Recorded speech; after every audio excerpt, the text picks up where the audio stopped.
Hello.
And then we need to understand what is the process being involved. Okay, so as an author, because this particular webinar we are going to concentrate.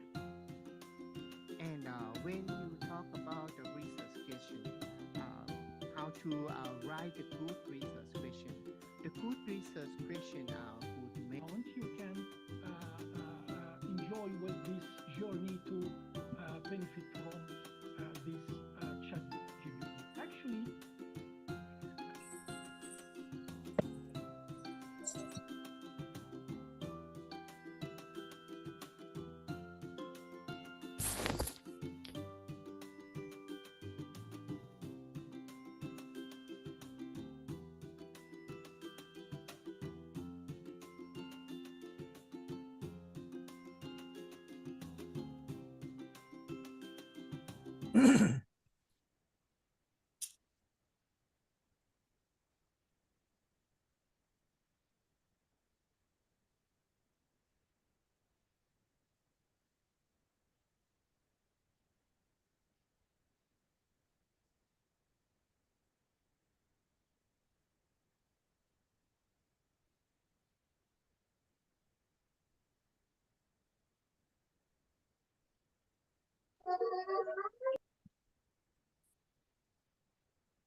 Greetings to all the participants present here. On behalf of QA Research and Publications, I would like to welcome you all for the workshop on construction of an effective.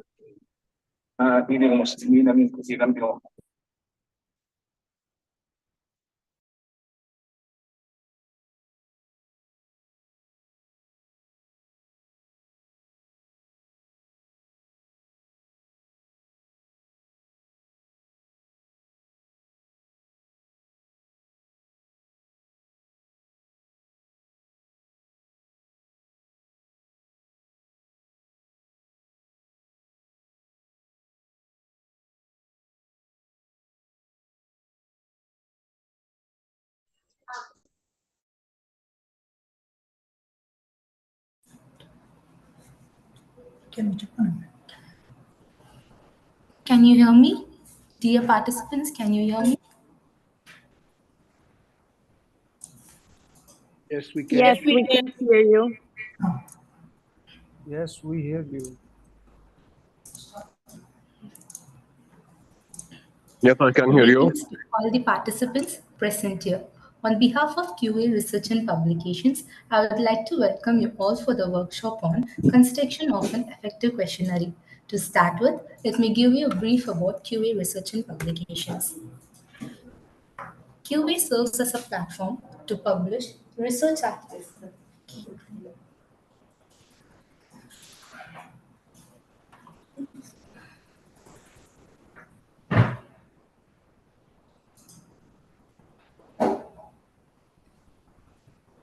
QA serves as a platform to publish research articles in prominent journals and conferences proceedings.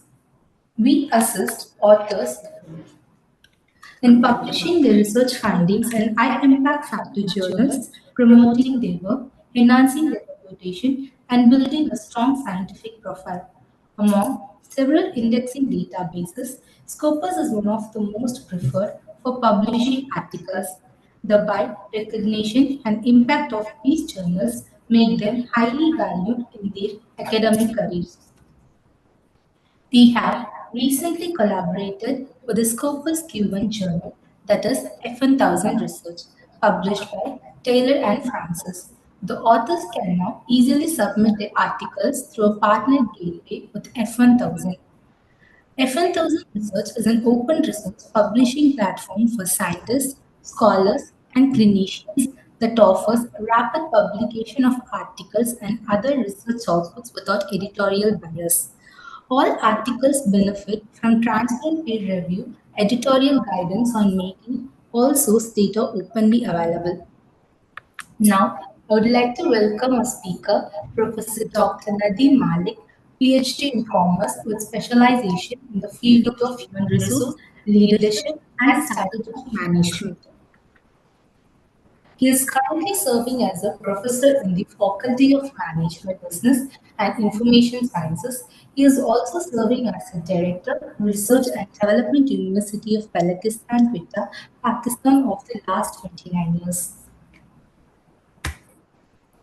He has also published 42 research articles in high impact international journals. He has been the editorial member of the International Journal of Business Management and reviewer of many international journals. He has achieved diverse experience of administration, research, and teaching at the university level, has been presented his works at international and regional conferences. Being a member of world high-rank societies like Academy of Management, Society of Human Resource Management, he is actively functioning different roles as an editor, reviewer, session chair, and doctoral examiner. He is a highly skilled professional with rich experience of planning, designing, research policies, and priorities related to public finance and expenditure, community of stakeholders and supporters. It provides leadership of the work of faculty, research, leads, and give appropriate feedback as a part of the performance review. Now, once again, I would like to welcome our speaker, Dr. Nadim Malik. Thank you very much. Can you hear me?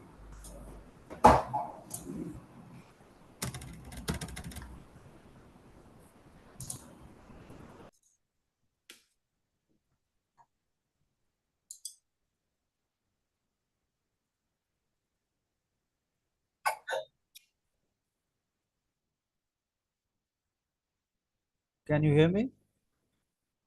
Yes, Doctor, you're audible. Okay, thank you very much. May I start now? Sure, Doctor. Thank you very much.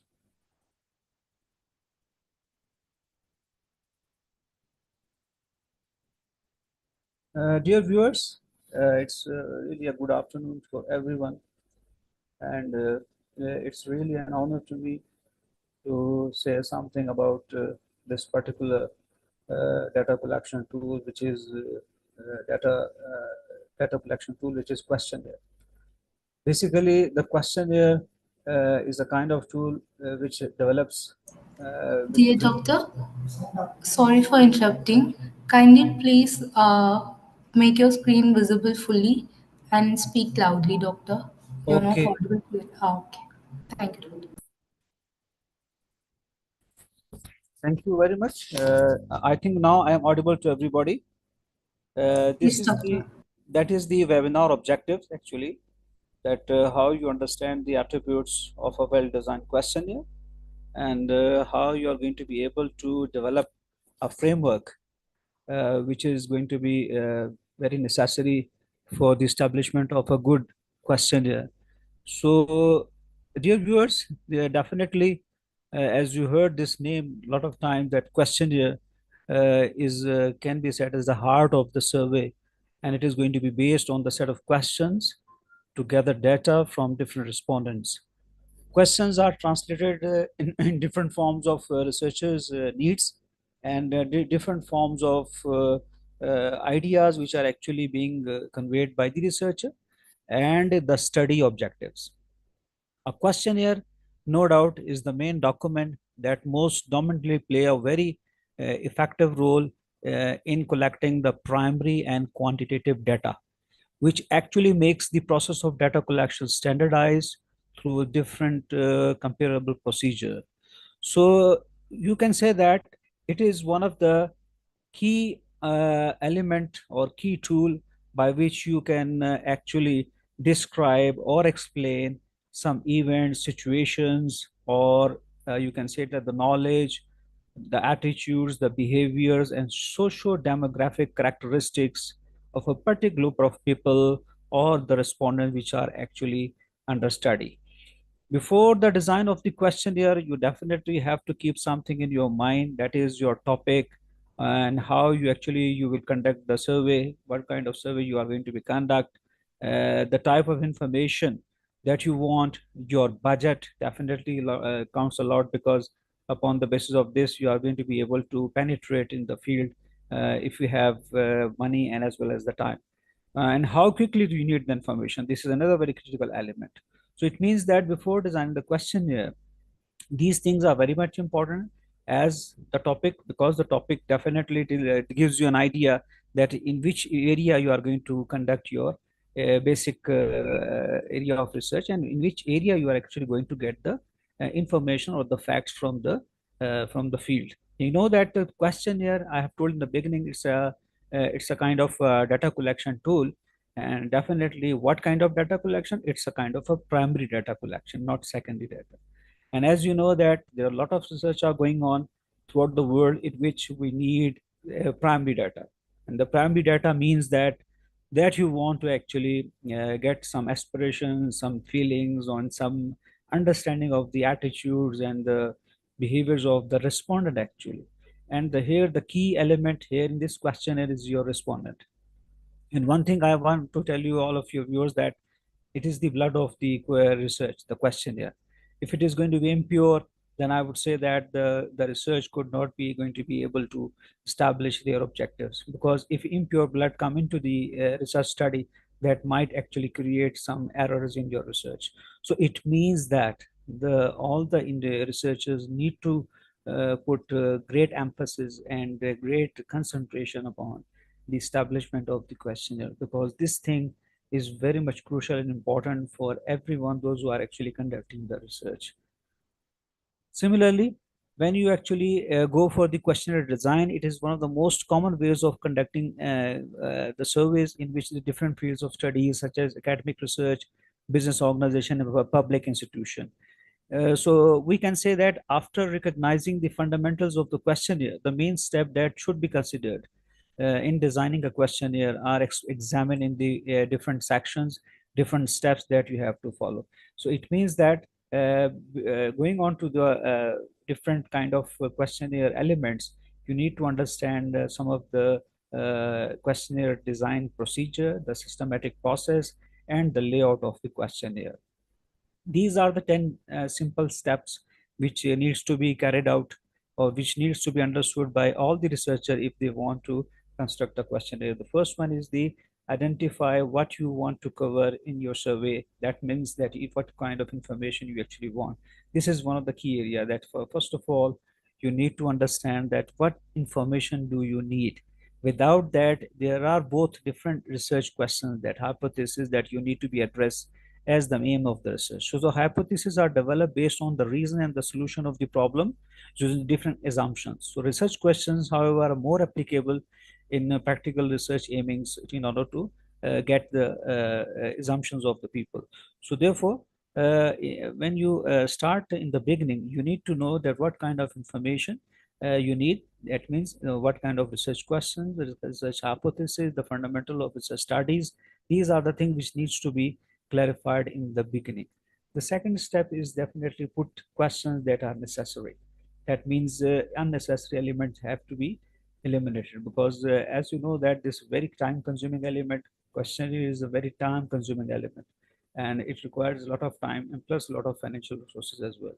So it means that when you when you actually sorry when you actually design the questions, you need to understand that which are important for you and which are not important. So it means that try to keep it short and simple, and ask very simple questions, not a difficult one. And ask the third step is definitely that keep yourself simple and short. Fourth one is the ask one question at a time, and the fifth one is the avoid using jargons. I will detail later on. I will detail everything, all these steps I will explain. I just going through with these steps. Number six is the open-ended questions and or close-ended questions you need to include in your questionnaire. Spend time to design your survey. Analyze the respondents after collecting. And the ninth one is the put a summary of report together. And the last one is the conclude your plan of action. What is the procedure for development actually? What kind of procedure is required that in order to develop the questionnaire? First of all, specify the information definitely, and determine the types of questionnaires and the method of administration. There are different methods of operation. I will later on, I will tell you what kind of different methods of operation. But and you know that where you actually want to conduct the study, data could actually collected if about actually which is your population and which area you are going to get your information. So the question are going to be collected in different ways, administered in different ways. I will tell you later on. Similarly, then the determination of the content. That means this is very let you know the details that the individual questions that you have to avoid, including in defining the questions. Similarly, find the form of the response to each question. That means you have to create a response form in order to make it organized in a manner so that you can be easily comprehend at the end what is the response that you actually received.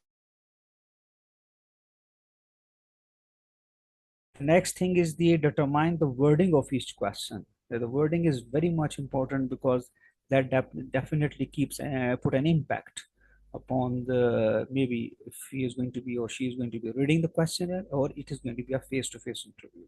It could be possible both that you are actually conducting an interview face-to-face, or if you are going to be giving through by mail, that you are giving the questionnaire. But the important thing is the wording, and the wording thing means that you want to say that what kind of contents you have to use before selection of the question. So when we can say that a good question would be question is going to be a good one if you write a simple, clear, and short questions, no ambiguity, no question, and no vagueness bother actually the most respondents. And to avoid these problems, questions for questionnaire should be simple, clear, and short. So it means that the wording of the question is going to be one of the main element that needs to be understood. That means that if you have ambiguity or confusion in your question, that definitely puts unease the respondent. And you know that the questionnaire never going to be intent to unease the respondent. So it means that what is required, that you need to create a such kind of question or the questionnaire which is very easy one, easy to comprehend and easy to execute. So it means that the questionnaire is going to be one of the main area in which the respondent answer the questions which are actually asked by the researcher. So when you design a questionnaire, keep that in your mind that you want to actually get the insights of the respondents, and the insights of the respondents cannot be gathered without following the things which I'm telling you. That means there are some characteristics which needs to be incorporated or needs to be understood. While if you going to be qualified, you can say that if you have designed a good question there. So this was the first thing, that write simple and clear and short question. And to avoid this problem, the questionnaire should be simple one, and it should not be longer. Questions should not be asked that may actually you lose the attention of the respondents, and you know that the attention of the respondent is very much important. So in order to get the attention of the respondent, simple, clear, and short question need to be asked. Next thing is, which is important, that for example, general questions going to be need to be answered. Specific questions are usually better and easier, but there are sometimes, if you I just want to make it clear that the questionnaire has got a pattern of there are different ways of actually, when you actually formulate the question.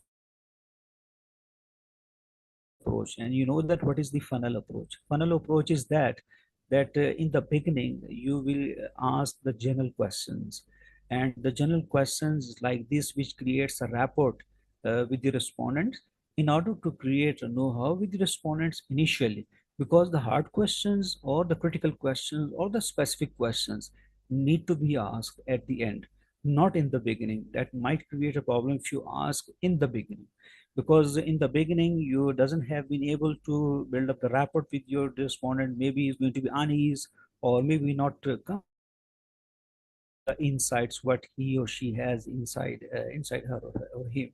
So it means that the questionnaire wants to know the aspirations of the respondents actually, in a way, if the interviewer or the person actually by mail, if you are doing that, that means if you have designed a kind of question which really creates an impact in a way that all the individuals are very much interested to give their answers. So it means that when you create a rapport around with your respondent, definitely you will be in a position to actually get some kind of information from the respondent which you actually need. So it means that what is required over here, that you need to understand that is specifically when we talks about the specific questions that need to be asked at the end, not in the beginning. That needs to be remembered, and that is called actually funnel approach. And funnel approach, it means that you want to that you want to actually put the correspondent on easier mode, and he or she is going to be able to give the answer. So more general questions that actually that will widen the range of interpretation. That means it means that you want to actually expect the from the respondent what kind of answers they are actually giving. So it means that questions should be worded specifically according to the particular mind of the audience. What is the mind of the audience? I also want to let you know another thing is that if you know the characteristics of your respondents, if you know the level of your respondents, then you're going to be able to create a specific questions according to their demands and according to their understanding. And you know that I have told you in the beginning that try to use very simple words and easy words in order to put the respondents on ease, and they are going to be able to give you or to give the exact information which you actually need. So it means that the questionnaire needs to be developed in a way that actually demands or actually gets the insights of the respondent. Use appropriate language, that is very much important, and here I would give you some two explanations. Is that number one, the local language is very much important. As I've told you that, for example, whatever area the researcher is actually living, he or she has to use the local language. If the researcher wants to penetrate in the field in a way that actually everybody can understand the meaning of the questions, then you need to use the local language. The second thing, what to avoid, the professional words, the jargon, the slang, the technical term, the abbreviation.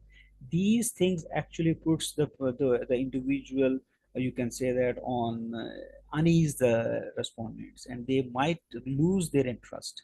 So this thing might create a trouble for the researcher if you lose the interest, because you try to contact or intact the interest of the respondent. And if you want to intact the interest of the respondent, You need to be simple, you need to be easy, and you need to use the different kind of things which are actually put the respondent on easier mode. So it means that the language of the questionnaire definitely puts an impact upon the respondent, and the respondent definitely in accordance with the wordings will answer the questions. So this means that keeping in view the actually the level of the respondent, you need to go according to the requirements of the respondent. And when you understand it, so definitely you will be in a position to design a kind of question which are actually the requirements of the respondents. The next thing, that ensure that your answer the respondent's ability to answer. As you know that there are some things which are need to be understood by the researcher, that when respondents are going to be competent to answer the question, in making we should continually ask ourselves whether the respondents are able to provide useful information or not. Asking respondents to recall past details, what does it mean actually? That for example, if you are actually testing the memory of the respondent, that might create a trouble again for the respondent. These kind of question in which you are going to be testing the memory of the individual and asking for a specific information about a specific event that might create a trouble to the researcher. For example, now it's 2020, 20 and 23. I'm asking the COVID-19 impact of different peoples in different scenario, and asking for the last 4 or 5 years of actually the events happening that might creates a kind of difficulty. And maybe the individual, those who are actually reading that questionnaire may be unable to give their feedback or give their answer. So what does it mean? That ensure that the respondent has been able to give the answer. It does mean that for example, whenever you actually design the questionnaire, don't test the memory of the respondent, because this might create a trouble for the individual, those who are actually giving the answers. So it means that when you are actually designing the questionnaire, you need to understand what you need to understand this, that the you have to understand that actually what is the level of the respondent, and how much they are going to be able to give the actually to give the answer, and are they are going to be able to give the answer in a way in which that you are going to be uh, easily they are going to be on the easy part, and they are not going to be giving the incorrect answer. Because if you get the incorrect answers, that might create a trouble for you in future. So it means that you need to be understood that whenever you asking the such kind of question in which you ask that might be, for example, if an employee who has had 30 years service in the organization, and he is going to be asked to state when he first started working in a particular department and for how long, he may not be able to give the correct answer. And maybe way of his response and a better source of obtaining information would be the personal records. So it means that the recall dependent questions need to be avoided, and we need to go for such kind of questions which are easy one and easy to answer. The next is the avoid hypothetical questions. It is difficult to answer questions on imaginary situation, because answers may be given, but they cannot necessarily be trusted. So it means that the hypothetical question like this, for example, you hypothetically assuming something and asking the respondent to give their answer, and it means that you are actually creating an imaginary view of the situation, which might create again some kind of bring in some error in your in the research, and might create some trouble for the researcher and for the respondent as well. Because if the hypothetical situation, the interpretation of the hypothetical situation may differ from respondent to respondent. It is not going to be absolutely true that every individual will assume the hypothetical situation same, because every respondent have their own kind of understanding. So it is better that the researcher, the individual, those who actually design the questionnaire, need to avoid some hypothetical questions. The next is the wide biased or leading questions. This is very important one. Questions should not be phrased in such a way that they lead the respondent to give the responses that the researchers would like to give to them. An example of such a question is, don't you think that in these days of escalating cost of living, employees should be given good pay rises? Again, I'm repeating that question. And dear audience, you are listening to me. Don't you think that in these days of escalating cost of living, employees should be given good pay prizes, good pay rises? What does it mean? That you are giving answer actually within a question. So this means that you are imposing your own opinion, and such kind of questions are called leading question, in which you are actually leading the respondent towards your own answer, imposing your own answer upon the reader. We are signaling and pre-assuring the respondent to say yes. So tagging the question to rising living costs makes it difficult for most respondents, unless they are the top bosses in charge of budget and finances, to say no, not you, unless their productive increases too. So another way of asking the question about pay raises to elicit less biased respondent would be, I have just changed that question. For example, how? To what extent do you agree that employees should be given higher pay raises?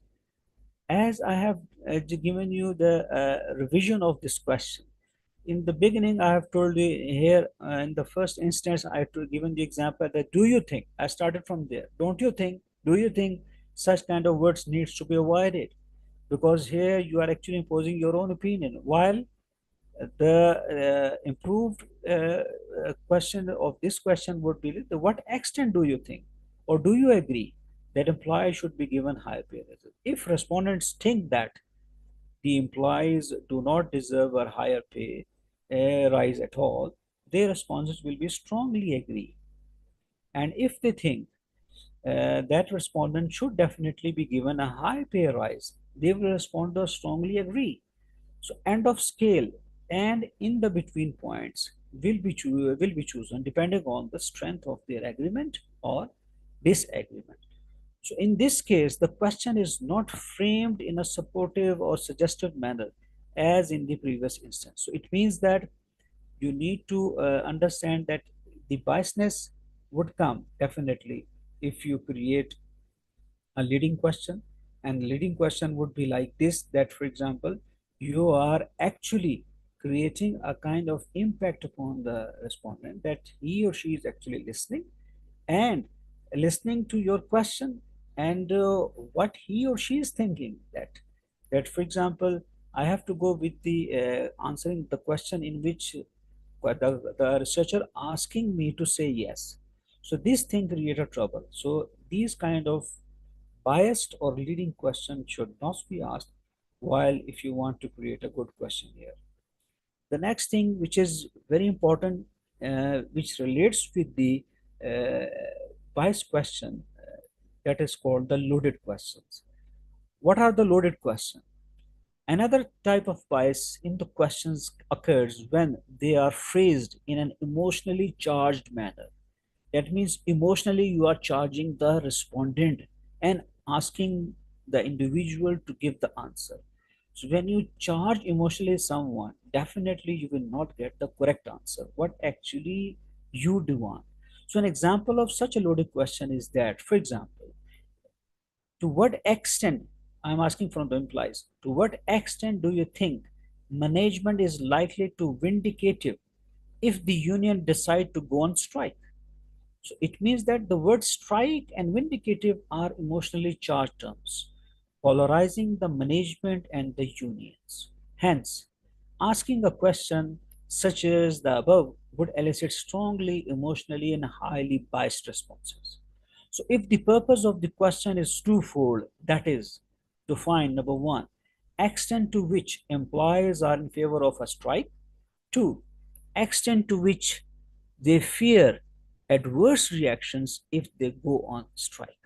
So then these are the two specific questions that need to be asked. So it may turn out that the employees are not strongly in favor of a strike, and they also do not believe that the management would retaliate if they did not go on strikes. So it means that the emotionally charged questions definitely actually makes the things more difficult for you, and you are not going to be able to actually get the what real fact that you want to get from the respondents.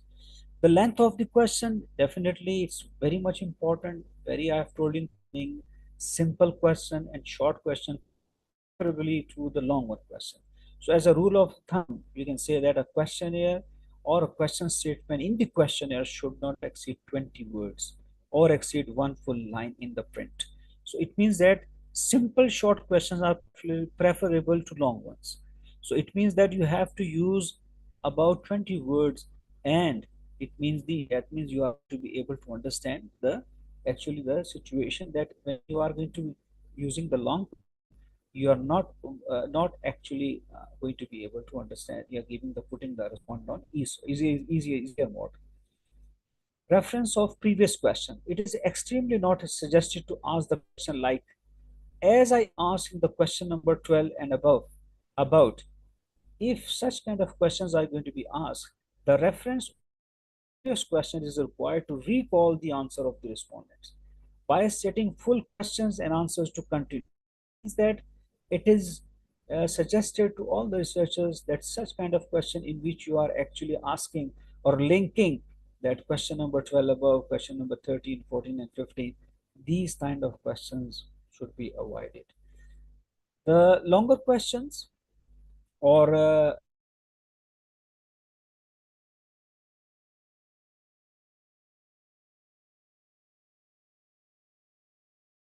when when you are making the kind of vague reference periods, if it is not clear, if it is for example, if the kind of vagueness I have told you, the longer references period causes recall lapses areas, these errors might mislead the research.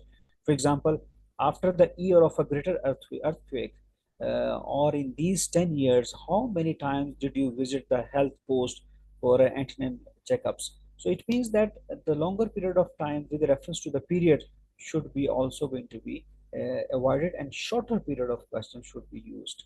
The next thing, the questions and calculations. As far as possible, avoid all calculating seeking questions. Respondents do hesitate to calculate, and there is always the possibility of receiving the wrong answer. So it means that if you are using the kind of questions in which you want to, if you are actually inviting the respondent to calculate something, or to multiply, to divide, or something else, such kind of question needs to be not to be asked, because in that way maybe someone say the right answer and someone say the wrong answer, and your objective is to, and that you want to try to get the maximum 100% correct answers. If you want to get the correct answer, then you need to ignore such kind of calculation that might create a trouble in calculating the right answers, because right answers is the one the very important element for everyone, that whenever they want to actually get the answers of the questions.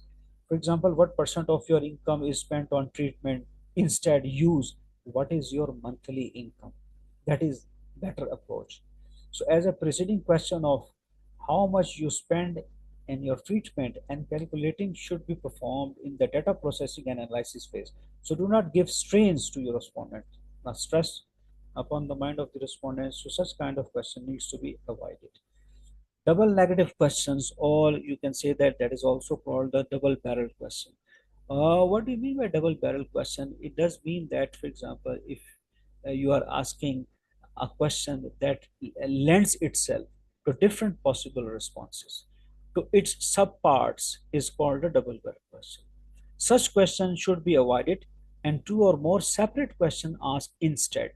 For example, the question, do you think there is a good market for the product and that it will sell well?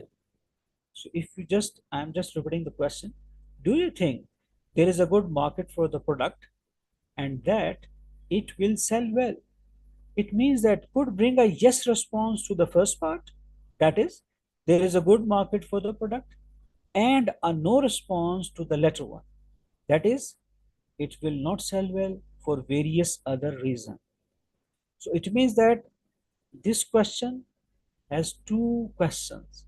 So it means that one question needs to be included, only one question, not two questions should be asked. So that's called double barrel question. In this case, it would be better to ask two questions. For example, number one, I break the upper one example in two questions. Number one, do you think there is a good market for the product? Number one. Number two, do you think the product will sell well? These two questions might create the easier part for the respondent to give the answer. So it means that the answer might be yes to both or no to both. So yes to first and no to the second, or yes to the second and no to the first. So if we combine the two questions and ask a double barrel question, we would confuse, remember, we would confuse the respondents and obtain ambiguous responses. So it means that your objective is not to get the ambiguous response. You need to get correct response, the kind of response which is 100% correct. So you should not confuse the respondent and try to get the actual response or the correct response from the respondent. Therefore, the double barrel question should be eliminated. Similarly, when you are actually asking the leading question, I have just told you that you are threatening the individual, that you are putting the biasness in your questionnaire. There are different examples I have given. The next part, very important, is the sequence of the question, because sequence of the question is somewhat, you can say that, really puts an impact upon the individual, those who are actually dealing with the questionnaire. The sequence of the question in the questionnaire should be such that the respondent is led from the question of a general nature to those that are more specific, as I've told you earlier, from questions that are relatively easy to answer. That means in the beginning you'd give those questions which are relatively easy to answer to those that are progressively more difficult.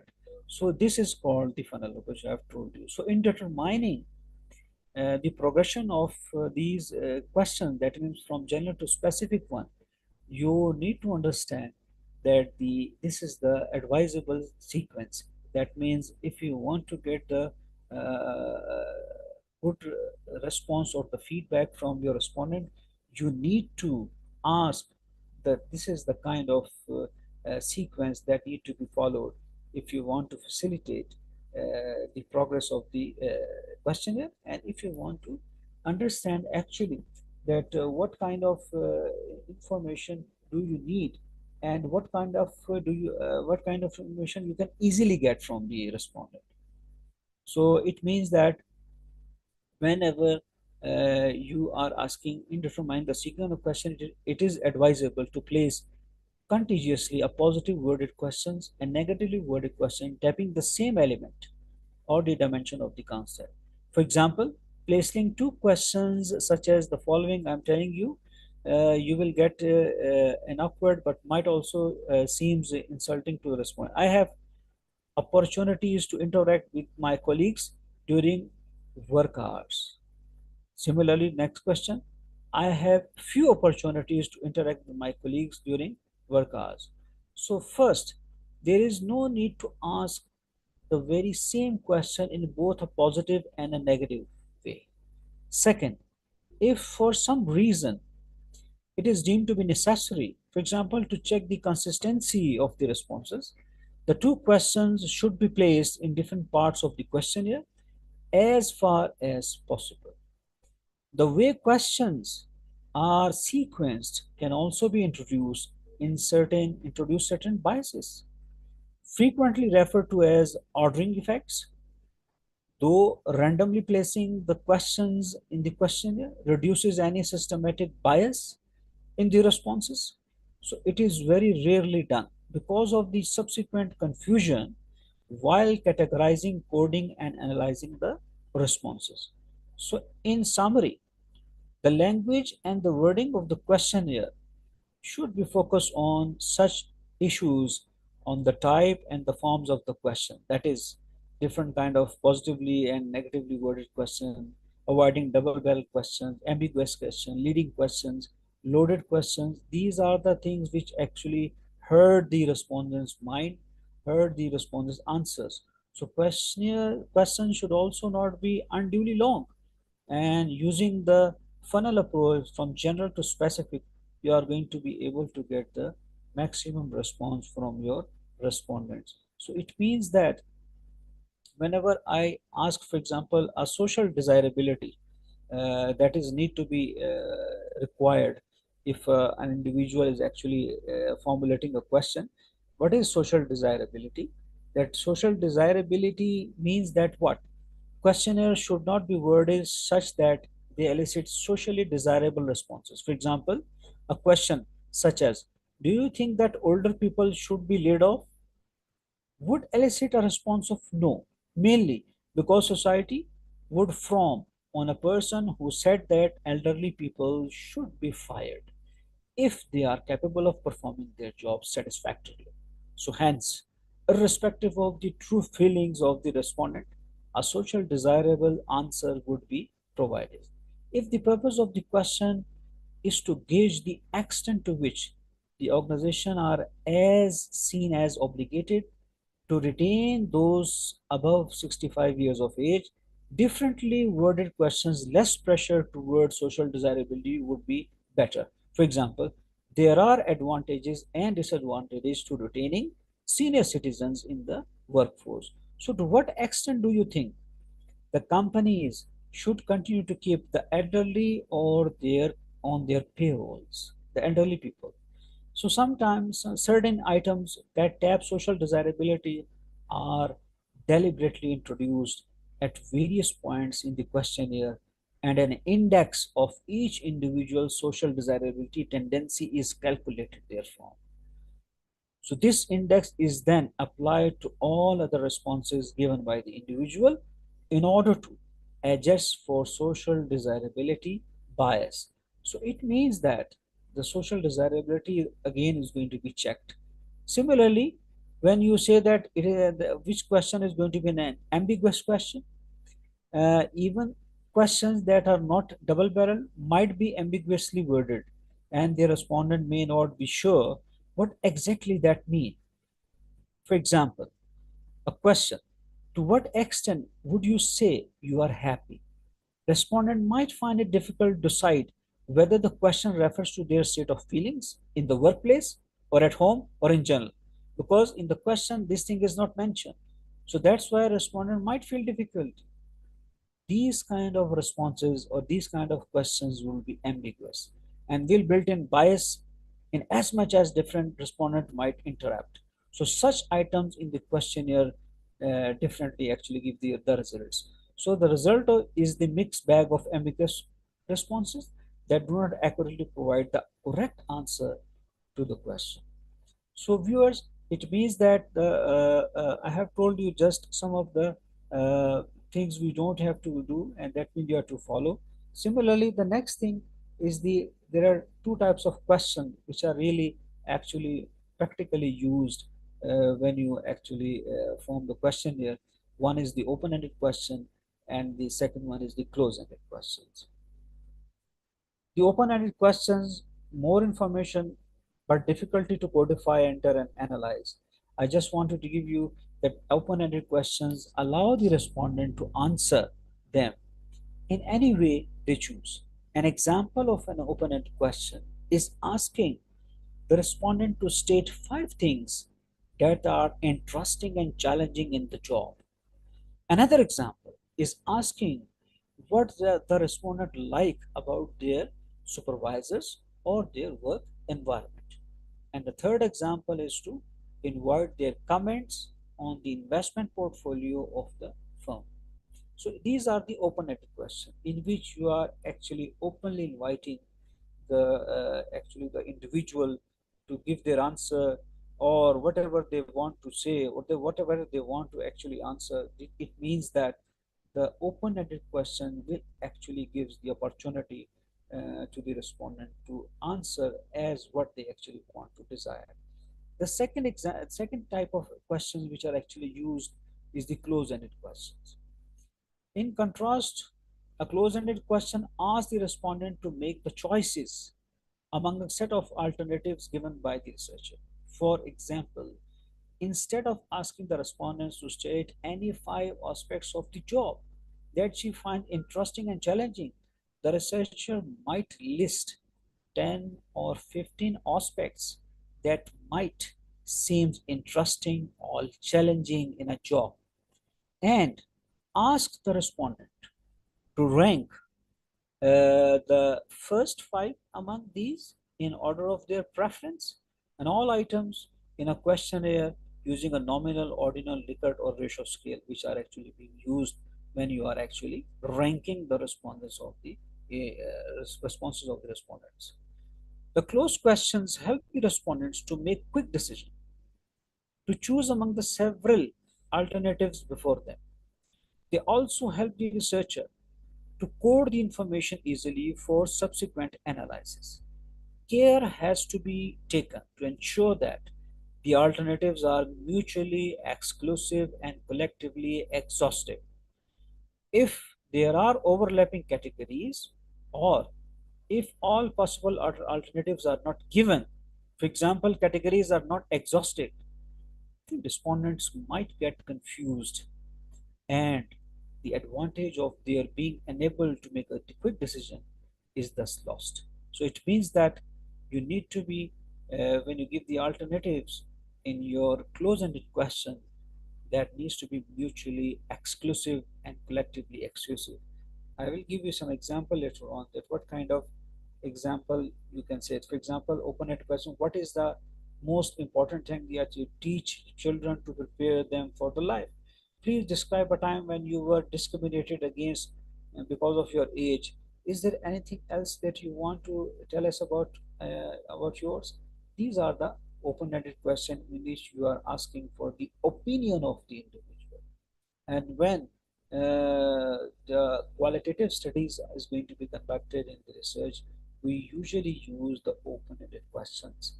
And when we use the quantitative research, then we use the closed-ended question. So closed-ended question example, for example, how older are you? What is your age? You can give the range of age, and you just see that you are actually asking the individual to range the age, because age is a factor which nobody actually want to exactly say what is his or her age. So it means that in order to avoid this situation, they actually give the range. So that's why any individual might actually tick mark or might give the answer, so that you can put the respondent on ease to give the answer. So open-ended question help to collect the qualitative data, as I've told you, in a questionnaire where the respondent can answer in a free form with little and no instructions. So it means that it is a kind of thing in which you can create a rapport with your individual, and you are going to be able to understand that basically what they actually want to say, and you are openly giving the chance to your respondent to freely give the answer. While in closed-ended question, you will definitely give some kind of multiple choices, yes or no, or such kind of things in which you are going to ask the question. Similarly, some other types of multiple choice question, for example, this is the Likert scale in which you use 1, 2, 3, 4, 5 point Likert scale. The middle one, the neutral. The two stronger side, the strongly agree, strongly disagree, agree, neutral. So it means that the website easy to navigate. You can just check it out. So this is the Likert scale. This is which you want to actually multiple choice question that you actually use. Similarly, another uh, example, that which of the following would you like to see in showroom? Sports utility vehicle, sedan, handbag, whatever you think is going to be important, you can give your answer. Another example, that how you rank actually. Please rank the following toppings on a scale of 1 to 5 being your favorite, because ranking definitely gives you the importance, or what actually the respondent feels that which one is being the first one, second, third, fourth, fifth one, etc. Similarly, the rating scale would be like this. For example, 1, 2, 3, 4, 5, 6, 7. 1 stands for very poor, and the 7 stands for excellent, very important. So it means that waiting time is going to be, what do you think? How important is the length of waiting time to you? Quality of magazines in waiting room. How important is the quality of magazines? So these are the rating scale. There are some mistakes that commonly you actually happen. For example, in the beginning, when you write down the choices, it's very much important for the respondents to remember, because in the beginning, what the first drink that you had taken today, what the first drink you had today, tea, coffee, water, and juice. The two other things, they need to cover all other options, because the options are need to be given all one. Because if you don't give the all options, definitely the respondent might not be able to give the exact answer. So that is added to another option: haven't had a drink today, or other please state. So it means that the option should be like this, in which you give all possible answers that might be an individual can give. So these mistakes should be avoided. What is your age group? That is the, for example, range it is developed. If you think that there is a mistake, what is the mistake? The mistake is that 0 to 18, and then you have started again 18 to 30. No, when you said that mutually exclusive, it means then 0 to 18, then 19 to 30, then 31 to 45, and then 46 plus. So this is the usually sometimes searcher make the mistake that needs to be avoided. So demographic things are very much important. As I've told you that in a questionnaire, definitely it will gives some basic information. Later on, researcher might use a lot of times practically when the researcher comprehend the data which is actually being collected by the researcher, because demographics are very important, and you need to go. You need to understand what are actually the demographic really actually prevail in the field, or where you actually have seen there where actually the respondent is living. For example, I want to know the gender, the age, the income, educational level, and political beliefs. These are the very important things which needs to be included, and then you need to know those opinions, because here you are going to be able to understand the simple demographics, and these demographics actually gives you a picture that how these picture are going to be exactly give the right answer. So it means that the demographics are the key to the questionnaire. You need to understand.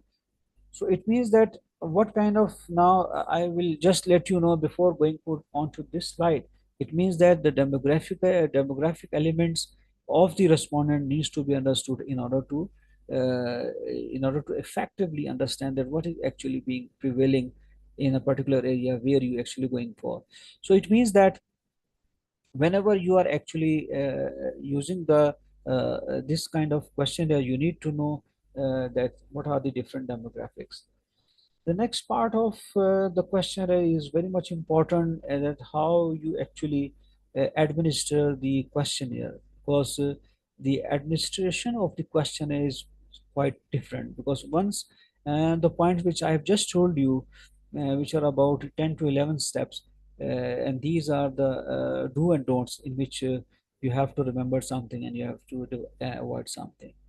The next part is the administration, that how you actually administer. Yeah, that means how you execute the questionnaire. Because as you know that the questionnaires are generally designed to collect the large number of quantitative data. So they can be administered personally, distributed electronically, or mailed to the respondents. So questionnaires are generally less expensive but time consuming as compared to interviews and observation. But they also introduce a much larger chance of non-response and non-response error, which is very much important, because here the response error might be reduced to minimum.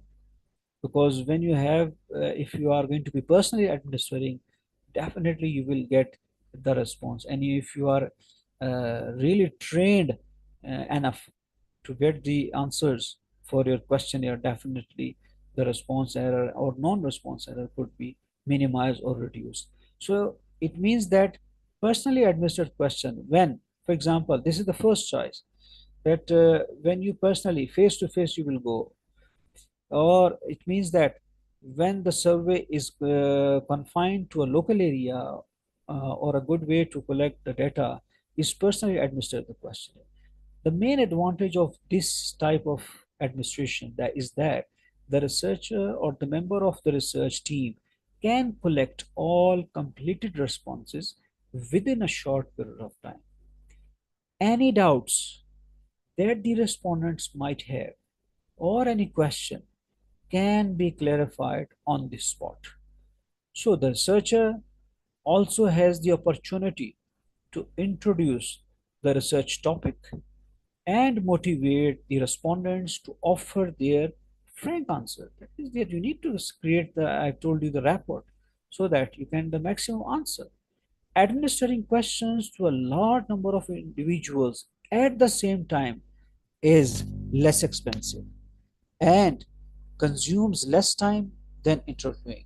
Equally, it does not require as much as skill to administer a questionnaire as it does to conduct the interviews. So, whenever possible, questionnaires are best administered personally because of these advantages. Because, as you know, that everybody wants what? Everybody wants the correct answer or the right answer, which could not be achieved, which could not be understood if the researcher is not sitting in front of the respondent. That means the the respondent physical easiness or from the face of the individual, the the researcher could understand that what kind of message he or she is giving to the researcher. There are some disadvantage of this technique as well. There is a disadvantage of this technique is that the researcher may introduce a bias by explaining the question differently to different people. So participants may in fact answer different questions as compared to those to whom the questionnaire was mailed. So what is more personally administered question taken time and a lot of effort. So for this reason, electronic questionnaires are widely used in these days. For example, the electronic question, the distribution of electronic or online questionnaire is easy and fast. All you have to do is to email the invitations to complete a survey, post a link on a website or a personal blog, or use social networks. Online questionnaire are usually created as web forms with the database to store and the answers, the statistical software to provide the statistical analysis. Until recently, conducting online surveys was a time-consuming and tedious task requiring familiarity with web authority, authoring program, HTML codes and other scripting programs. Today's survey development software packages and online survey services make online survey research and easier and more accessible. Online questions are often used to gain a deeper understanding of the deeper understanding of the respondents and the consumers' opinions and preferences. A big advantage of online survey research is that it makes the most of the ability of the internet to provide access to groups and individuals who would be difficult, if not impossible, to reach through other channels. Virtual communities flourish online, and hundreds of thousands of people regularly participate in discussions about almost every conceivable issue and interest. A second advantage of online questionnaire is that a wide geographical area can be covered in the survey. So it means that a link to the questionnaire is sent to the respondent who can complete it at their convenience, in their homes or in their own pace. The automatic processing of the survey saves the cost, time, and energy. However, there are some important disadvantages as well for the online questionnaire. When conducting the online research, the researchers often encounter problems with regard to sampling. For instance, self-selection and extremely low response rates It's difficult to establish the representatives of the sample and to generalize the findings, because those responding to the survey may not all may not at all represent the population as they are supposed to be. So indeed, the return rates of the questionnaire is typically low. A 30% response is considered acceptable, and it may eases the in cases exceptional. So it means that how you can improve if you want to response rate. Some effective techniques can be employed for improving the rates of response. Sending follow-up mails and keeping the questionnaire brief usually help. Electronic questionnaires are also expected to meet a better response rate when respondents are notified in advance about the forthcoming survey, and a reputed research organization administer it with its own introductory cover letter. A small monetary incentive is also an effective technique to increase the response rates. So, posting invitations to participate in the survey, social networks, discussion groups, and chat rooms is often perceived to as rude or offensive. So, this is another drawback of online questionnaire. Many people consider this type of posting to the spam, and their searcher may be flooded with emails from the angry members of the virtual community. So, the researcher sending email invitations to participate in a study may face similar issues. An unwanted email is often considered an invasion of privacy, and the invitation for the survey may be deleted. Or the researcher may receive email from participants complaining about it, and they are not going to be actually understanding the main crux of the email. A final disadvantage of the electronic question is that any doubts the respondent might have cannot be clarified and understood. The advantages, so it means that there are certain advantages and disadvantages of personally administered, and similarly, the last one is the mail questionnaire. A questionnaire is self administered paper and pencil questionnaire that is sent to respondent via the mail. This method also long been the backbone of the business research. But with the revival of the internet and mobile phones and social networks, mail questionnaires have become redundant and even obsolete. So instead, online questionnaires are posted on the internet and sent via email. So it means that when we consider some advantages and disadvantages of these three administration, like for example, the first one is the personally administration, the second one is the mail, or and the third one is the electronic questionnaire, or you can say the telephonic questionnaire. The main advantage of the personal is the personal when you personally administer the questionnaire. The main advantage is that you can establish a rapport and motivate the respondents. Doubts can be clarified, less expensive when administered to groups of respondents, and almost 100% response rate ensured. These are some of the advantages. The disadvantage, explanations may introduce a bias, take time and effort. These are some disadvantages. Mail questionnaire, anonymity is high, wide geographic regions can be reached, and respondents can make more time to respond at convenience and can be administered electronically if desired. And the disadvantage, the response rate is almost low, and people don't give the answers as this is required for the research. Follow procedure for non-response error are necessary in that case. In case of electronic questionnaire, what are the advantages? That easy to administer, can reach globally, very inexpensive, and very fast delivery, and respondent can answer at their convenience, like the mail questionnaire, automatic processing of the answer. Computer literacy disadvantage is that the computer literacy is must. Sampling issues, high non-response, not always possible to generalize the findings, and the respondent must be willing to complete the survey. So respondent find a certain invitation via email, may find it that it is going to be hitting their privacy.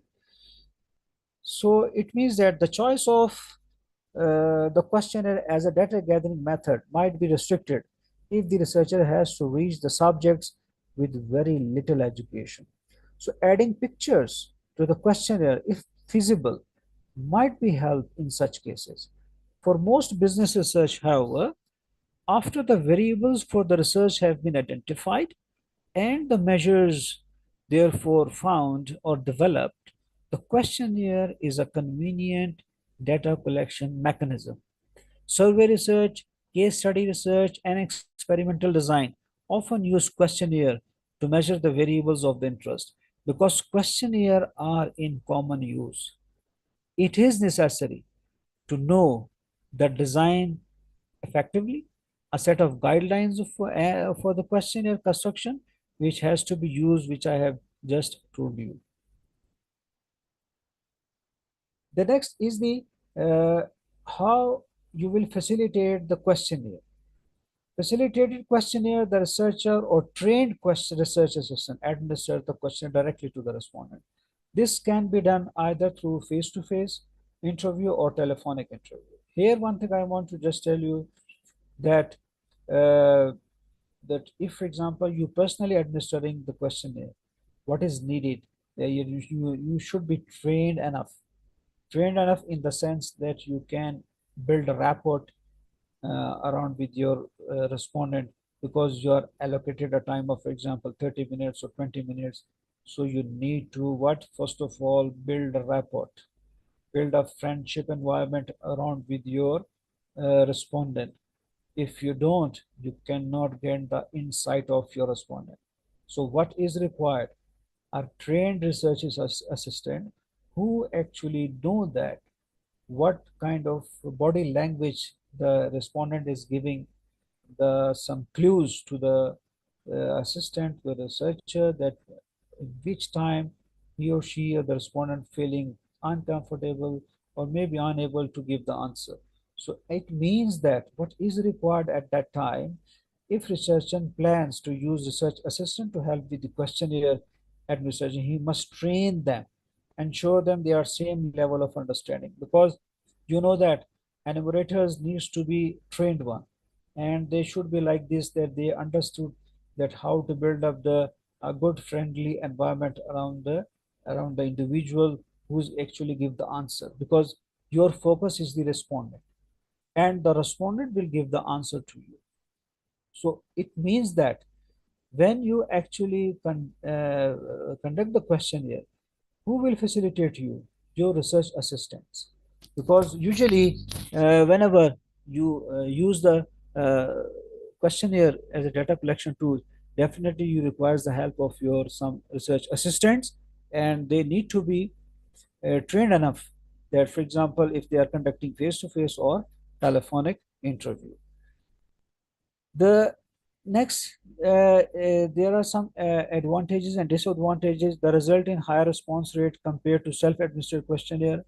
The researcher is present to clarify the question if needed, and the respondent do not need to have high literacy levels. It means that with the help of trained research assistants, if, for example, the respondents is unable to understand any question, so any doubts, any question could be easily removed if the researcher is well trained enough, and he is going to be able to give the answer to the queries actually being asked by the respondent. And maybe if query is not going to be given, or the body language of the respondent definitely gives a signal to the research assistant that he or she needs some clarification.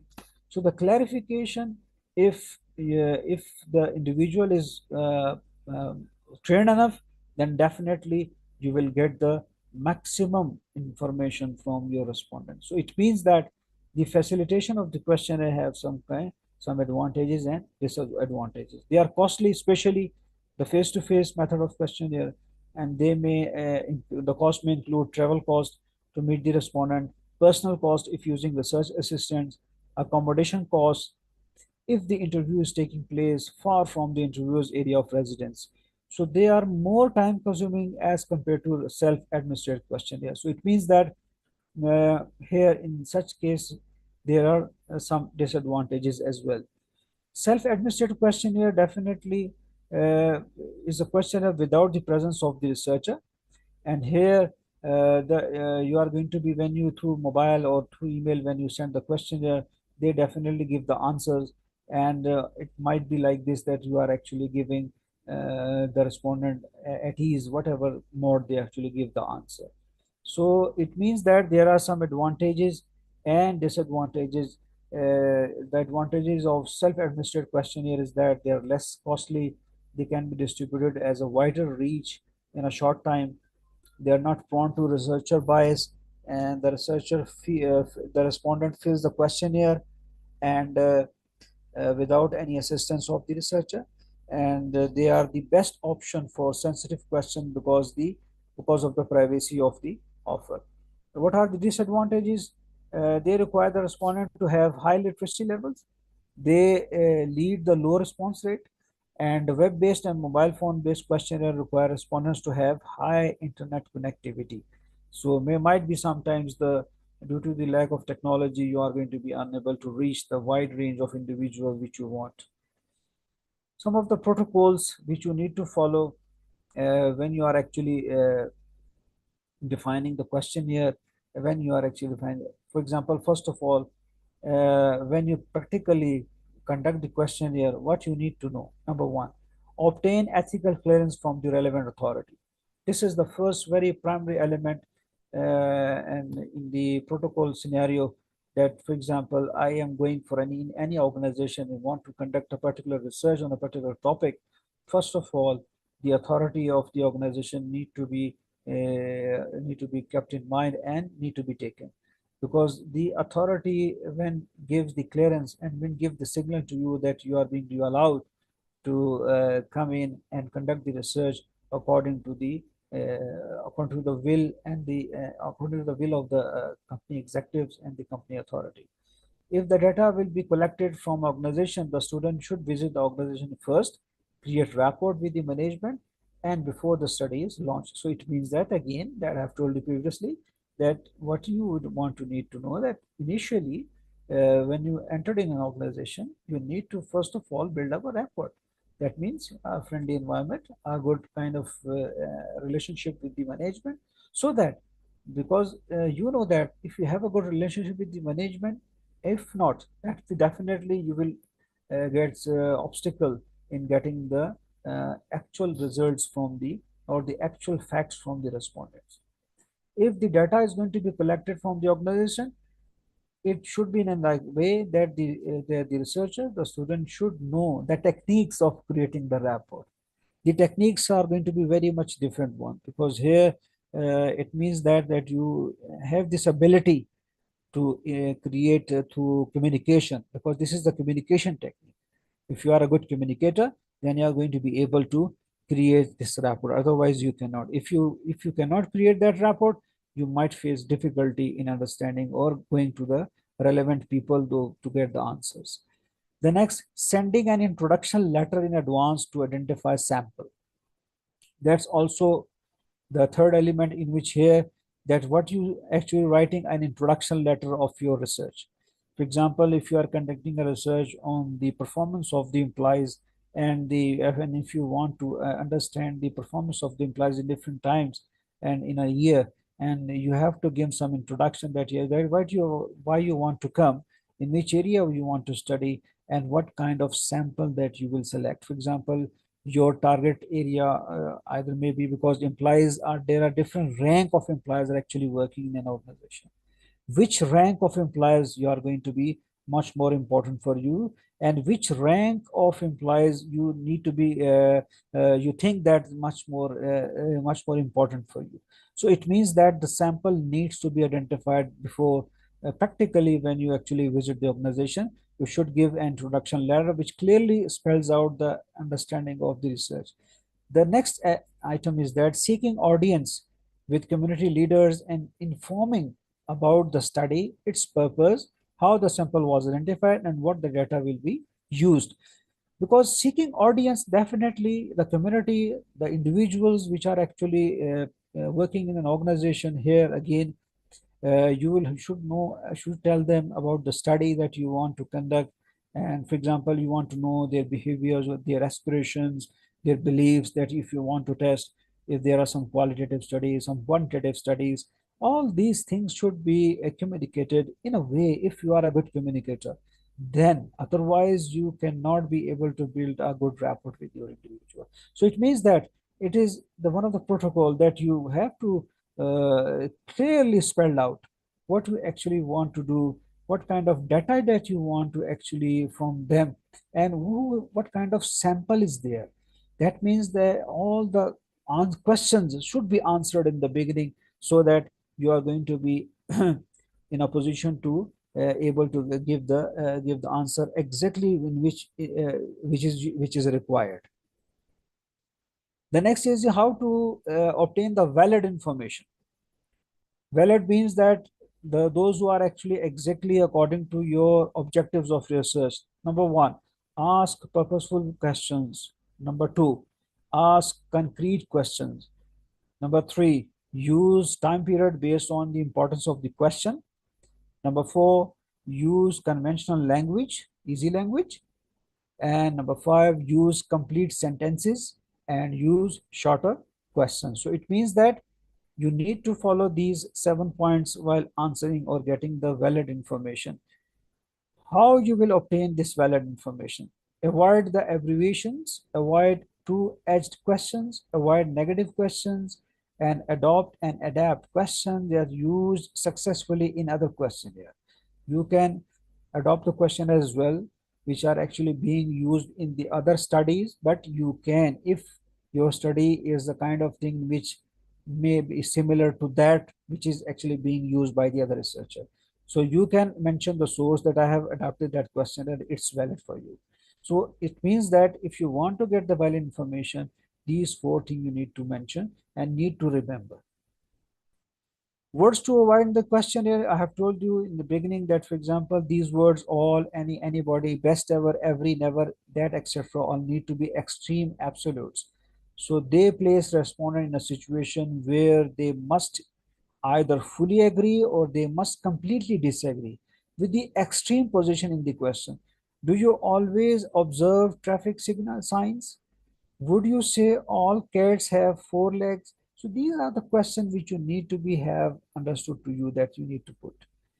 The next is the interviews. Regarding questionnaire, the items is face-to-face and telephonic situation in which you actually conduct the unstructured in-depth, suited for exploratory studies, because here when you want to get some innovative information, either with one person or in focus groups, and definitely some open-ended questions, and you cannot standardize, and good for complex situations. So it means that unstructured or in-depth interviews are a very good one in order to get the insights of the respondent. Respondent rates tend to be highest with face-to-face interviews. There are some issues for example, more time consuming, smaller samples, and high cost for the interview. What about the telephone? Most properly, less costly, less time, and less subjective to interview. Often conducted with computers and can probe for information and other can threshold about 20 minutes. Now the next thing is the questionnaire layout. Questionnaire layout, basically you can say that the physical appearance of the question, and the physical appearance of the question is very much important, because when you know that if the physically the general apparent look of the questionnaire is good, and you are actually getting the good kind of impact, definitely it will give you a good impact while when actually you are seeing or giving the questionnaire layout. Questionnaire layout or format is just as important as the wording of the question. The appearance and the arrangement of the questionnaire should be clear, neat, and easy, and to follow. Squeezing as many questions as possible onto the page on a page because the questionnaire is shorter in page. And it means that the again, as I've told you, that follow the steps like from general to specific approach is one of the very important approach. And the layout is the indent of the page, the format of the page, the questionnaire overall physical appearance. How does it look like to the respondent? That is also very much important. Is it going to be clear, neat, and easy to follow? Because these things are the things which actually creates the impact upon the respondent, because the respondent gives the answer.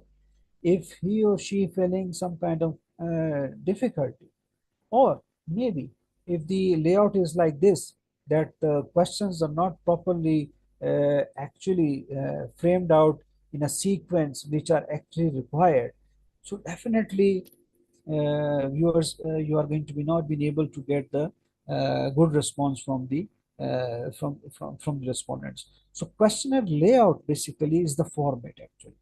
The format means that just I have told you the format would be from general question. First of all, you need to ask the general question. For example, the name, organization in which he or she is working, the designation, or maybe what kind of duties he or she is performing. These are the general questions. And here you actually, first of all, in the beginning, just I told you that you will get the report. So the format would be like this, that it will gives a proper sequence, and sequence in the way the approach from general to specific should be followed. So the construction of this question, regardless of survey type, construct in a way that allow for candid answers. Definitely candid answers cannot be made if the question is not clear. And if the question is not clear, definitely you will not get the candid answers. The second thing is the accuracy. And this is the most probably one of the most important point in the construction of the questionnaire. That what you require accuracy. Accuracy of the record, accuracy of the information. And this accuracy cannot come again if your questions are not accurate. So it means that construction definitely demands what? That once the questionnaire is going to be constructed, what is required? The required is that you get the collect the candid answers from your respondent, accurate answer, and the third thing is the consistent. And the consistency is as much important because, for example, in face to face, the consistency could be achieved. While in case of the other administration of the questionnaire, like for example, electronic or the telephonic, might be the consistency things might cannot be achieved. Address, the fourth thing is that address goals, hypothesis, and research questions. Remember that whenever you construct a questionnaire, you should know that what was your first, actually the objectives of the questionnaire, number one. Number two, what is the hypothesis of your questionnaire? If you don't know these hypotheses and you know your research question, then in line these three things, when you're writing the question in line in these three, you will create the questions. So it means that the contents of the questions, the wording of the questions, and the material of the questions definitely depends upon what? It depends upon the goals, hypothesis, and the research questions.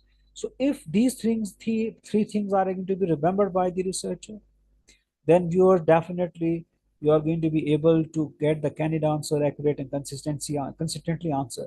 So this means that the researcher should be trained enough or should be equipped some certain characteristics of getting the accurate answer. Sometimes the respondents may create bias in their answers.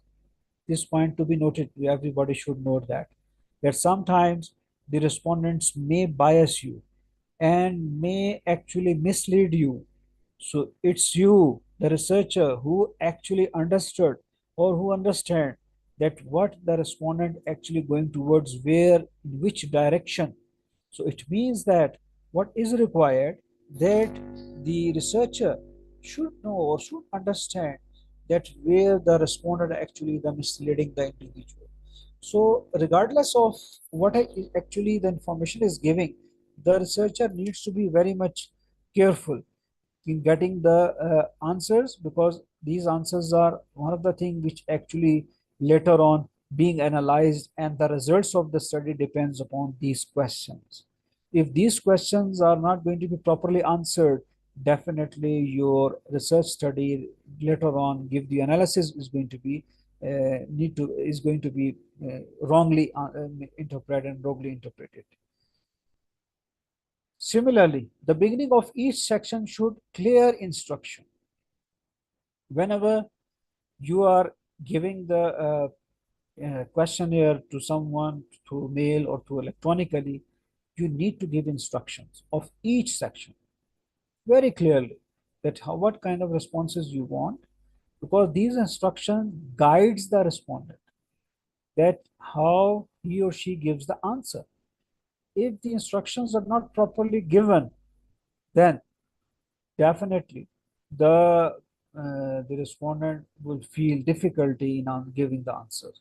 So disclose needed information for respondent to decide whether you complete the survey. If you complete the survey, it means that if it means that you are going to be able to get the maximum response. Tell whether it is anonymous or confidential. No names or IDs are going to be given, because sometimes people ask about this, that they don't want to disclose their names or such kind of thing. It might be depends, because sometimes the instruction are like this, that they are going to be asking the questions with the name, or you are actually answering those names. But in case of disclosing the information to respondents, you should tell them that what kind of instruction do you need, and these instructions clearly spelled out in each and every section of the questionnaire. Give an information about questionnaire time, because that is also very much important, that for example, when you are actually distributing the questionnaire, and if you're not telling the time element, because sometimes, if for example, if you give 1 hour for the questionnaire, so definitely this will never, nobody is going to give you the answer. The time is very crucial element in order to, if you want to take the maximum information from the respondent, then try to make your questionnaire more simple and more shorter. If it is going to be like this, for example, that if it is taking more time, definitely you will lose the interest, and the interest of the respondents are like this, that you are not going to be able to, if you lose the interest, so definitely you are not going to be able to get the answer which you actually require. So this time element is very crucial in your instructions. The next is the be consistent with the instruction in the format. A little variation might break up the routine. So it means that you have to avoid the ambiguity, confusion, and vagueness. Make sure it is absolutely clear that what you are asking and how you want it answered. Avoid indefinite words or responses categories. So it means that what you want to actually do, you want to be clear about this, what, that once you are giving the instructions, you need to actually create what, that you want to give the information to the individual. So it means that you should know that wait a minute.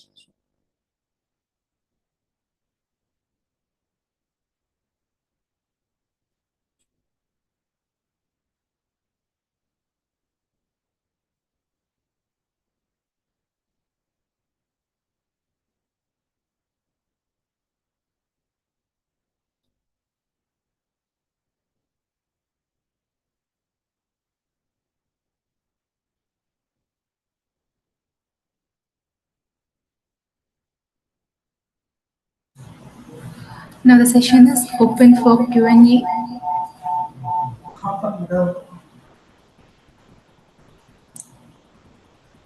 Participants may ask questions now.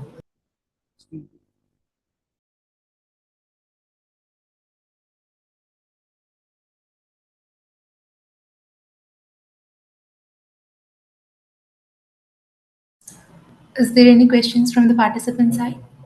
You may ask now. Hello. Issue, are you? Hello. Hello. Make me come. Hello. I'm coming. I'm coming. I'm coming.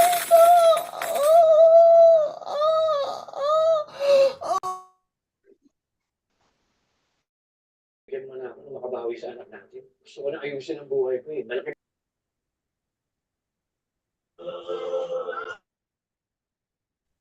Hello.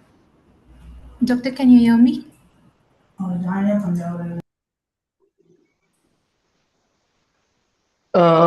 Good afternoon. Can you hear me? Yes, we can hear you. Yes, I have a little question. I mean, usually when I conduct a research paper for publishing, I usually try to use the questionnaire of a paper that has been previously used. Participants may ask your questions now. Now the session is open for Q&A. May I continue my question? Hello. Can you hear me? Can you hear me? Can you hear my question?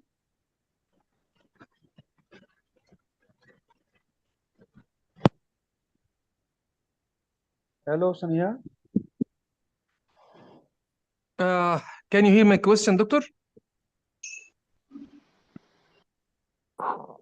May I continue?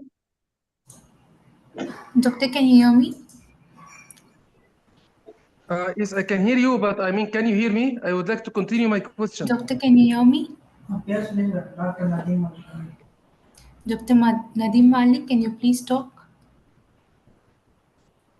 Hello.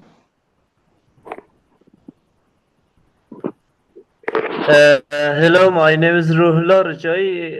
I have a question. Is it necessary to write the participant names for completing the question or not, doctor? Okay, can you hear me now? Yes. Because when I started my question, I also have a question. I ask.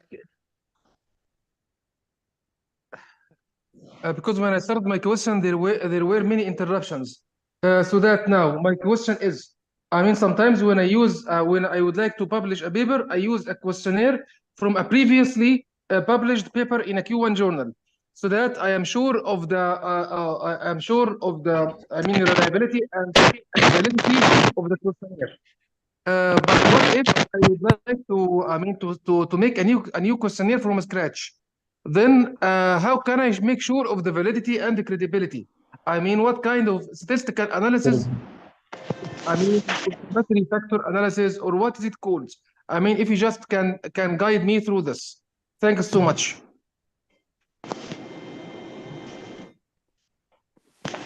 Okay, if you don't mind, can you repeat your question, if you don't mind? You want me to repeat my question? Yes, sorry, because I lost my contact. I was saying, usually when I conduct a research for publishing, I depend on a questionnaire from a paper that has been previously published. But sometimes I might need to, make a new questionnaire from scratch. Sometimes I might need to make a brand new questionnaire according to my topic. Then, how can I make sure of the validity and credibility of the questionnaire and its answers? I mean, what are the statistical analysis? I mean, I know that there is something called factor analysis, confirmatory factor analysis, or affirmatory factor analysis, or so. Can you guide me on how to assure the validity and credibility of a questionnaire and the responses of the questionnaire, especially if the questionnaire is brand new and made from scratch? Thank you so much. That's my question. Okay, I got it. Let me answer this question. Thank you very much, and it's a very good query that you actually asked. First, that you have to remember that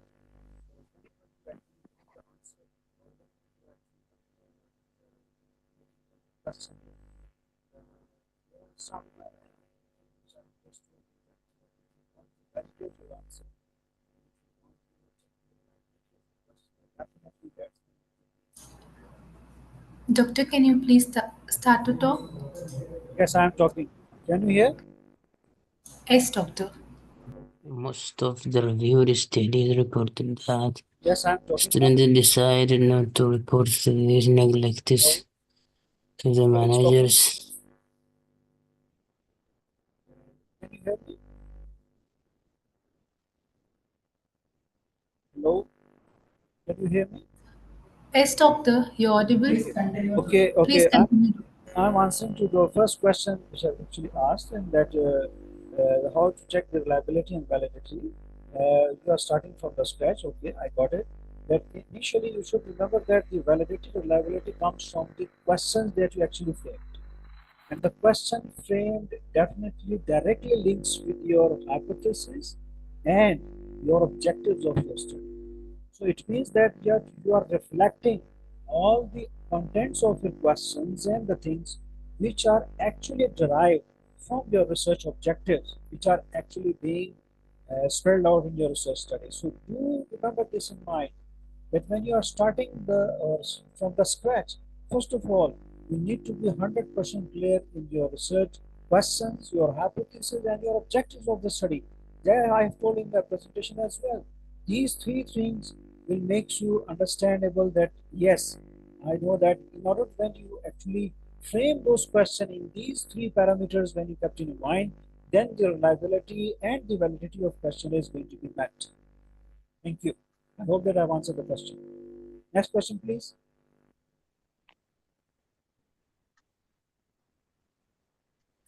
Is there any other questions from the participant side? Hello. Ruhullah Rajai, I have a question, Doctor. Is it necessary to write the names of participants when we want to distribute the questionnaire paper? Because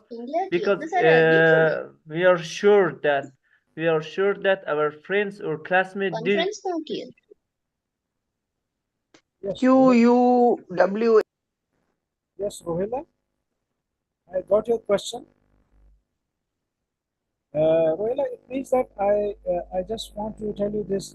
There is not necessary that you have to write the name of the respondent in the questionnaire. Always the questionnaire is disguised and never asks for the respondent to write down their names. So it's better to put the respondent on ease and don't ask their personal name and try to make it confidential. So that you can get the maximum response, whatever he or she wants to give the answer. When they actually write their name, they definitely may feel stress and strain while give the answer. So Rohela, keep this in mind that yes, whenever you frame those questions, don't need to that you have to write the name of the respondents. Thank you. Next question. Thank you. Thank you. Hello. Thank you. Hello. Yes. Hello. Yes, yes, please speak. Yeah, this is Dr. Mukhtar. Please Hello, carry can on. you hear me? Yeah, I can hear you. Please carry on. Yeah, thank you, Dr. Nadeem, and thanks for the organizer to organize this session. Very useful. I have a question regarding online questionnaire electronic version. If we are using, then how we can assure the validity of the response? The responses we get through the online questionnaire. Okay. Dear Mukhtar, definitely it's a good question. Yes. When you actually write down the online, if you are doing that, the construction phase of the questionnaire follow the same pattern which I've told you if you are actually studying either online, either face-to-face or telephonic.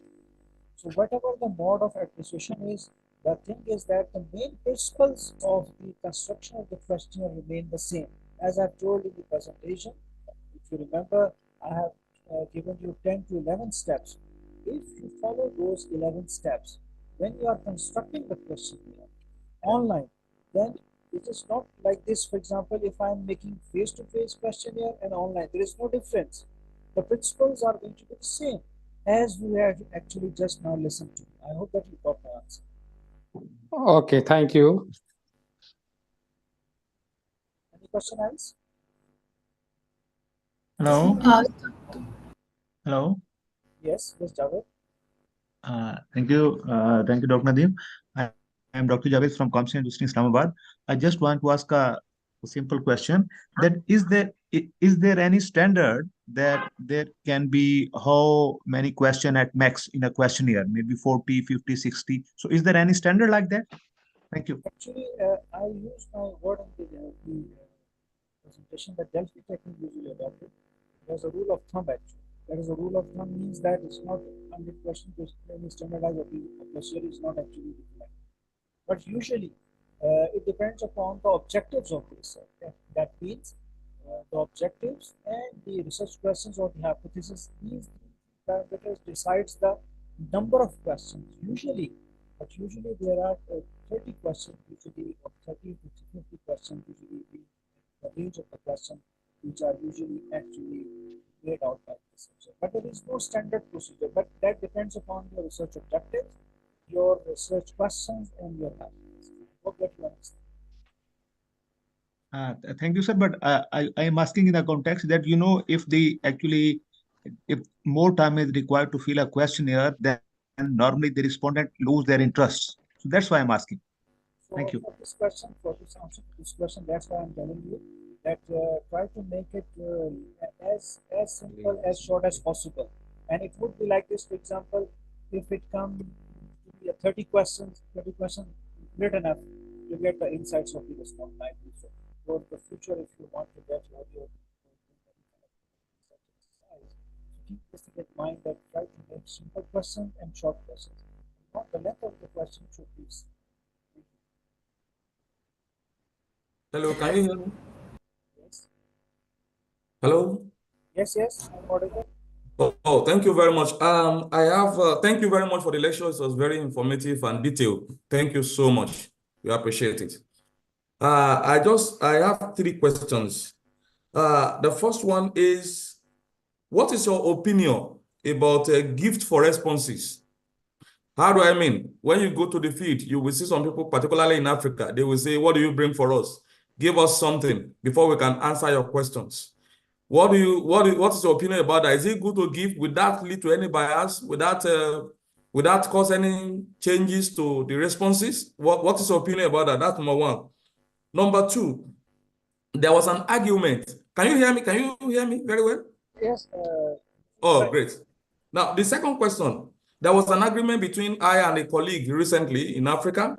We're talking about living age and other social demographic characteristics opened because it helps to do some descriptive analysis like standard deviation, mean, median, and so on and so forth. But I am of the opinion that everything should be close-ended because for the age 18 and above, 19 to this, and so on and so forth, close-ended, so that by the time I start my analysis, I can just pick the age and go on like that. But she's of the opinion that demographic characteristics should be left opened, that it is good to do a descriptive analysis. So what is your opinion about that?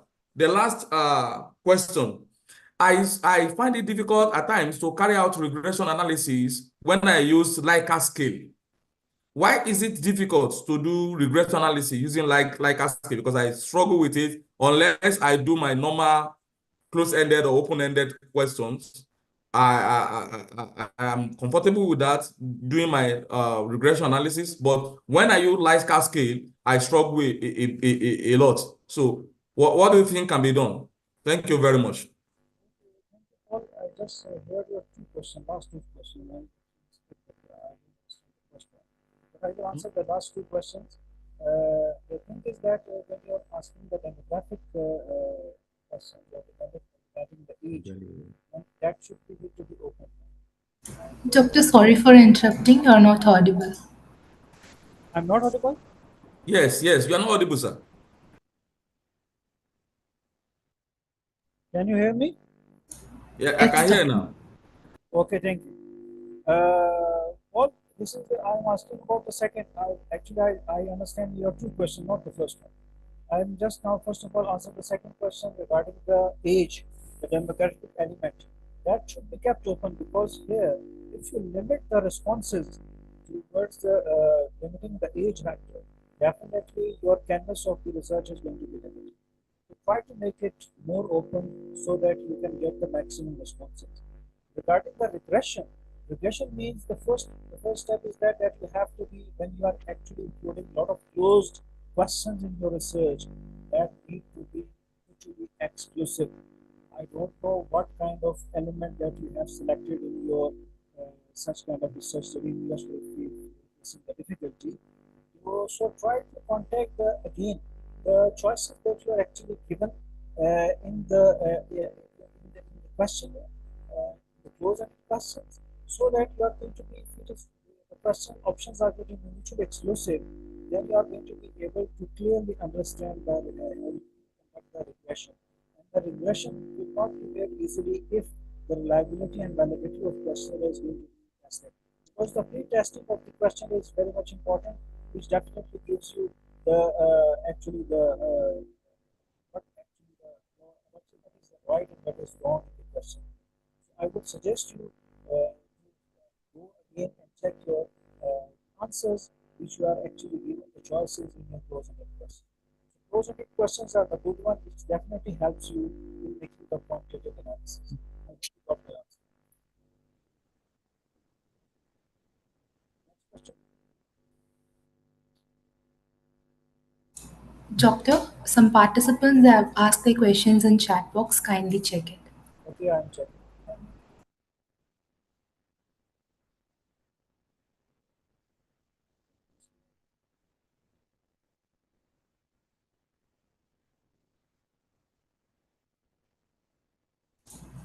Shall I read the questions for you, Doctor? I'm giving. Okay. The question number one, uh, please explain the difference between testing and pilot study. So it means that pre-testing of the questionnaire or the pilot study, there is not that much difference. Testing means pre-testing of the questionnaire. Testing, not the testing of hypothesis. That is about testing of questionnaire. That's called pre-testing. Or the pilot study. They both have the same objective that you want to see initially a group of respondents are being selected from your sample and they are being asked those questions in order to get the response from them. And if there is something, the correction is needed, you can easily make some correction by doing this pilot study. The second question was what is the methodology used in the questionnaire? It's a very general question. There are a lot of answers to this question. The methodology used in questionnaire definitely requires a lot of methodology. For example, if you are using the methodology, like for example, that you are using a questionnaire or you are using the observation tool for data collection or some other techniques of data collection, there are different lot of techniques. But when you use the actually the techniques of questionnaire, definitely the methodology would be like this: that you are it is mostly advisable that you have to ask the question face to face or electronically from the question. Please explain the researcher should address the common method variance bias before and after collecting the data. The biasness or the variance can easily be removed if the researcher is trained enough. I have told the presentation that when she actually getting the answer of the respondents, he should know that where the respondent actually is getting the researcher. And he or she should know these signals which he actually correctly understand and gauge the things which are actually happening. So the variance again will be minimized. Now that the sample should be exact. This is another very important. If such kind of respondents actually come into your sample which are not actually the relevant one, that will create variance and biasness in the question. And when we talk about the Sorry, Prof, I can't hear you. hello, can you hear me? You Hello? seem very far from the mic. Now can hear you? You can hear? Better. Better. Okay, thank you. The fourth question about the layout. the layout of the questionnaire, may I ask if it is applies to online question? Yes, it's not applied to online, but it's applied in a sense like this, for example, that when you have made the questionnaire physically, then definitely you will give a link to that questionnaire, and which is going to be seen by the all the respondents who are actually online. So definitely it applies to layout as well. So the fifth one, how much can a researcher adapt a questionnaire that was used for another study? Can it used to be 100%? Okay, this answer to this question is that that depends upon the area in which you are actually doing the study. The area in which you are doing the study, if it replicates 100% according to the previous study which you actually seen, so definitely you can use 100%. But if it is less than 100%, you can use 80%, 70%, 30%. So that depends again upon the the research domain, research areas, culture of research, and culture of the respondents. Yes. Any question else?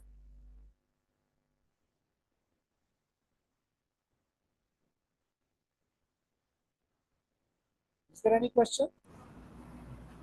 Doctor, have you completed all those 8 questions? 2 minutes. 6. It is really necessary that the common it is necessary to conduct initial interviews for questionnaire development, or it is feasible to rely on existing literature.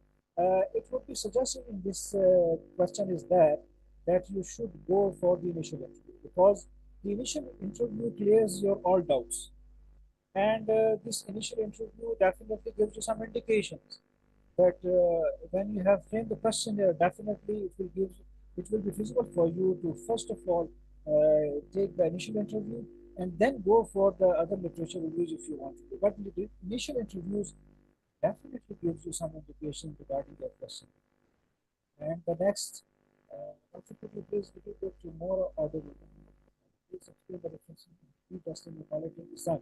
So almost all the questions done. Shalini, any question from others?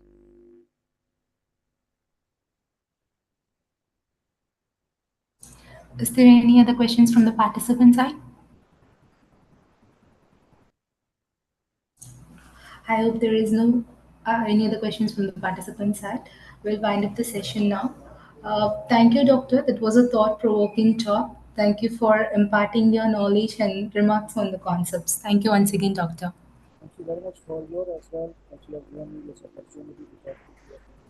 Thank you very much. It's very good experience. Thank you, sir. Thank you. Thank you so much. Thank you very much, sir. We are very grateful. Thank you very much. Thank you, all of you. I have a question to the host, please. Yes, why not, please. Please, when can I receive the attendance certificate? When? The certificate, the attendance of this conference certificate. Doctor, the certificate will be, you will receive the certificate within 7 to 10 working days. Okay. Sorry, your voice is cut. The participants will receive their certificate within 7 to 10 working days. Oh, Can okay. you hear me? I got you. Yes. Yep, I got you. Thank you so very much. That is very interesting information. Thank you.